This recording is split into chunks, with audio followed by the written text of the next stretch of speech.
이 영상은 AI 성우의 음성을 활용하였으며 주요 브리핑 내용을 사전에 요약해 안내드립니다. 이재명 대통령과 스가 요시히데 전 일본 총리 접견에 대해 강유정 대통령실 대변인이 브리핑합니다. 이재명 대통령은 오늘 오후 이란 의원연맹 회장 스가 요시히데 전 일본 총리를 접견했습니다. 양측은 미래지향적 한일 관계와 다양한 분야의 교류 확대의 뜻을 모았습니다. 이재명 대통령 스가 요시히데 전 총리 접견과 관련해서 브리핑하겠습니다. 강유정 대변인입니다. 이재명 대통령은 오늘 오후 한일 의원연맹의 카운터파트인 이란 의원연맹 회장 스가 요시히데 전 일본 총리를 접견했습니다. 스가 전 총리는 2023년 3월부터 이란 의원연맹 회장을 역임하고 있으며 이번 방안에는 이시바 총리 안전보장 보좌관인 이란 의원연맹의 나가시마 아키히사 간사장과 오오니시 겐스켄 운영위원장이 동행했습니다. 우리 한일의원연맹에서는 연맹 회장을 맡고 있는 주호영 국회 부의장과 더불어민주당 소속 민홍철 간사장이 자리를 함께 했습니다. 이재명 대통령은 스가 전 총리가 바쁜 국내 정치 일정 중에도 방한해 준 데 사의를 표했고 새 정부 출범 후 이란 의원연맹의 첫 방한을 환영했습니다. 또한 한일 양국은 같은 앞마당을 쓰는 이웃집과 같은 관계라면서 상호 도움이 되는 미래지향적 관계로 발전해 나가길 희망한다고 했습니다.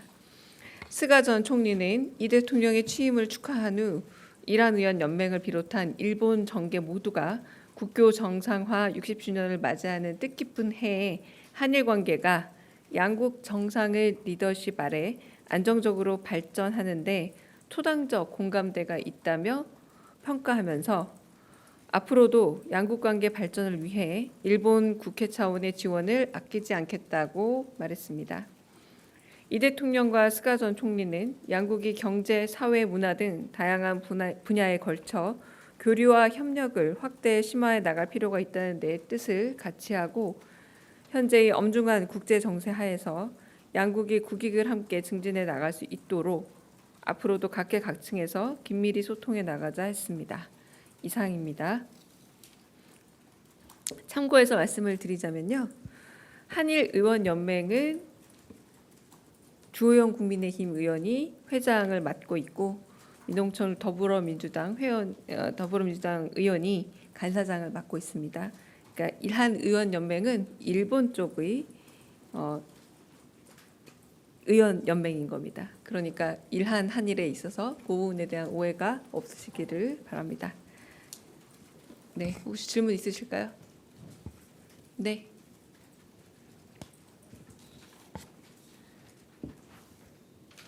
저 TV조선 최민식인데요. 오늘 그 스가 전 총리께서 혹시 관세 협상과 관련해서 좀 팁을 주시거나 조언을 해주신 게 있는지 궁금하고요. 그리고 두 번째로 오늘 배임죄 관련해서 대통령께서 외국인들이 처벌받을까 두려워서 투자를 망설이는 경우가 있다고 사례를 말씀해 주셨는데 사실 노란봉투법 관련해서도 암참이나 유럽 상위 같은 곳에서 많은 애로를 이야기하고 있거든요. 이런 부분에 있어서 정부가 고려를 하고 있는지 궁금합니다. 네, 일단 스가 전 총리지만 이번에 이란 의원연맹의 이제 대표 격으로 외교 사절단으로 오신 겁니다. 이제 한국 의원들과의 교류라고 할 수 있겠고요. 일본과의 그래서 셔틀 외교 같은 것들의 복원, 잦은 왕래 같은 것을 이야기했지만 관세 협상을 얘기할 자리도 아니었다라고 말씀드리겠습니다. 두 번째는 배임죄 관련해서 이 부분에 대한 자율성을 높여주고 그리고 배임죄에 대한 공포나 두려움이 없는 환경을 만들겠다는 대통령 말씀에 대한 질문을 하신 것 같은데 노란봉투법이라고 흔히 불리는 노조 관련 법 같은 경우는 통과를 할지언정 그 부분에 대한 또 유예 기간도 좀 있고요. 그 사이에 좀 어떤 부분에 있어서 한계가 있다면 충분히 조율할 수도 있는 법안이기도 합니다. 그리고 이 배임죄 관련된 부분은 오히려 공직기관 활력을 제고하고자 했던 며칠 전에 브리핑에서 말씀했듯이 오히려 감사라던가 혹은 혁신 조달 부분에 있어서의 그런 새로운 아이디어들이 되려 여러 가지 불분명한 혹은 불필요한 책임 문제로 위축되는 것에 대한 두려움과 같은 맥락입니다.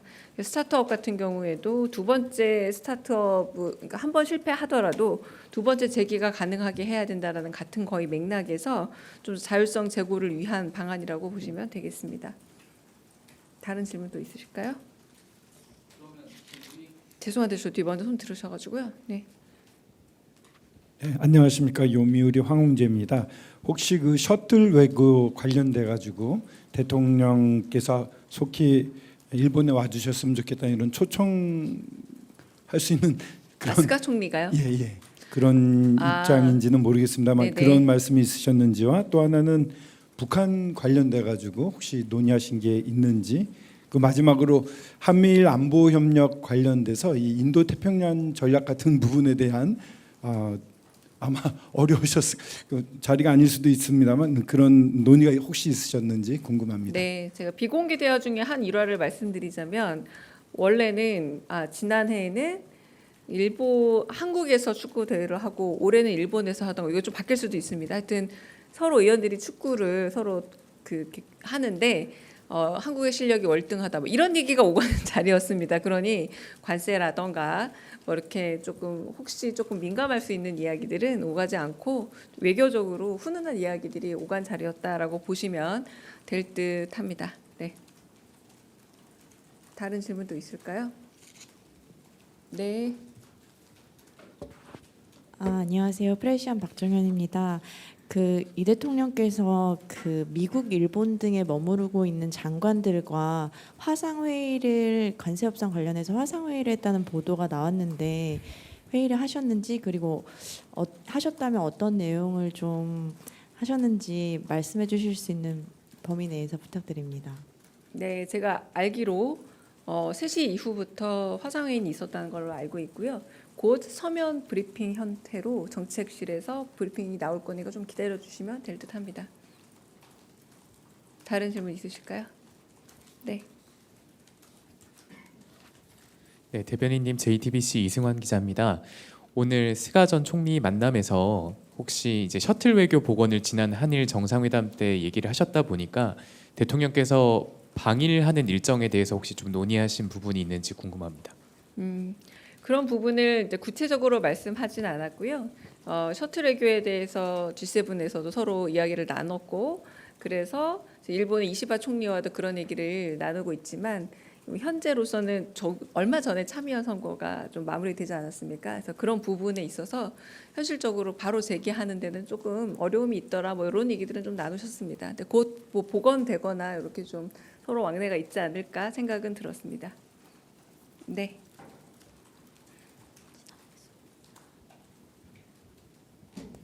네, 대변인님 채널A 홍지은입니다. 박관천 정책관 내정자는 혹시 어떤 사유 때문에 보직이 변경됐는지 궁금하고요. 그다음에 피지 보면 뭐 필요시 차장의 임무를 병행한다 이렇게 되어 있는데 이건 어떤 의미일지도 좀 궁금합니다. 안타깝지만 제가 임명 사유 내지는 인사에 관해서 제가 뚜렷이 알고 있지 않아서요. 네, 특히 이제 비서관급 인용에 대해서는 제가 정확하게 사정을 잘 모릅니다. 네, 대답드리기 어렵습니다. 네. 다른 또 질문 있으실까요? 네. 네, 대변인님 KBS 이희연입니다.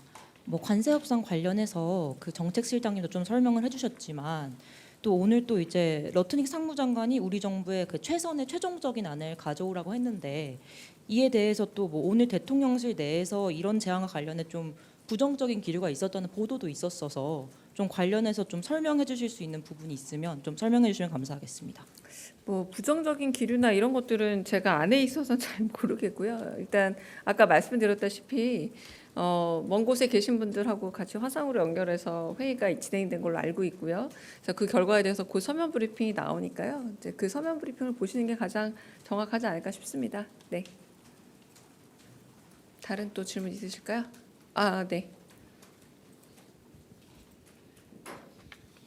네, 대변인님 뉴스원 한재준인데요.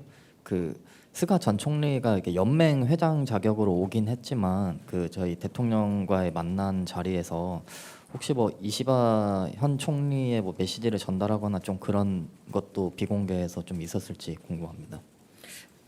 그러니까 특별히 기억에 남는 메시지는 없었습니다. 그러니까 외교적으로 서로 안부를 묻는 정도, 뭐 이 정도는 오갔던 것 같습니다.